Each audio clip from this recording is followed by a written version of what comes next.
দুর্ঘটনা নাকি হামলা? ইরাকে বিধ্বস্ত হওয়া যুক্তরাষ্ট্রের রিফুয়েলিং এয়ারক্রাফট নিয়ে ক্রমেই বাড়ছে ধোঁয়াশা। যুক্তরাষ্ট্র স্বীকার না করলেও হামলার দাবি করেছে ইরানপন্থী ইরাকের একটি সশস্ত্র গোষ্ঠী। গুঞ্জন উঠেছে মাঝাকাশে দুই উড়োযানের সংঘর্ষেরও। এ ঘটনার পর বিধ্বস্ত আকাশযানটির 5 সেনার পরিণতি কী হয়েছে তা নিয়েও তৈরি হয়েছে ধোঁয়াশা। সিলভার টিপ কন্ট্যাক্টে তৈরি নিরাপদ ও নান্দনিক ক্লিক সুইচ নির্ভরতা জীবন জুড়ে।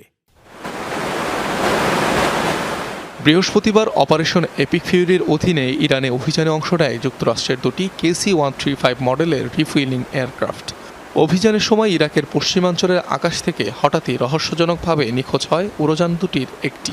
পরে মার্কিন সামরিক কমান্ড আনুষ্ঠানিকভাবে এই ক্ষতির কথা স্বীকার করে। এ ঘটনার পর উদ্ধার অভিযানে অংশ নেয় একাধিক চিনুক হেলিকপ্টার ও কম্বাটিং উড়োজাহাজ। প্রাথমিকভাবে এটিকে দুর্ঘটনা হিসেবে দাবি করে বিবৃতি দেয় মার্কিন সেন্টকম। উল্লেখ করা হয় কোনো হামলা কিংবা ফ্রেন্ডলি ফায়ারে বিধ্বস্ত হয়নি রিফুয়েলিং আকাশযানটি। তবে ট্যাঙ্কারটিতে মিসাইল হামলার দাবি করেছে ইরাকের একটি সশস্ত্র গোষ্ঠী। অবশ্য বেশ কিছু সূত্র বলছে মাঝ আকাশে সংঘর্ষে জড়িয়েছিল রিফুয়েলিং ট্যাঙ্কার দুইটি, যার ফলে হয় দুর্ঘটনা। এদিকে ইসরায়েলের বিমানবন্দরে অবতরণের পর বেঁচে যাওয়া আকাশযানটিতেও ধরা পড়ে ক্ষয়ক্ষতির চিত্র। বিধ্বস্ত উড়োযানটির মডেল বোয়িংয়ের তৈরি, যা মাঝ আকাশে যুদ্ধ ও বোমারু বিমানের রিফুয়েলিংয়ের কাজে ব্যবহৃত হয়। পাইলট, কো-পাইলট সহ 3 জনের একটি দল পরিচালনা করে থাকে যানটি। জ্বালানি পরিবহন ছাড়াও কার্গো বহন করে থাকে এটি। মার্কিন বিমান বাহিনীর সবচেয়ে পুরনো বহরগুলোর একটি এই KC-135।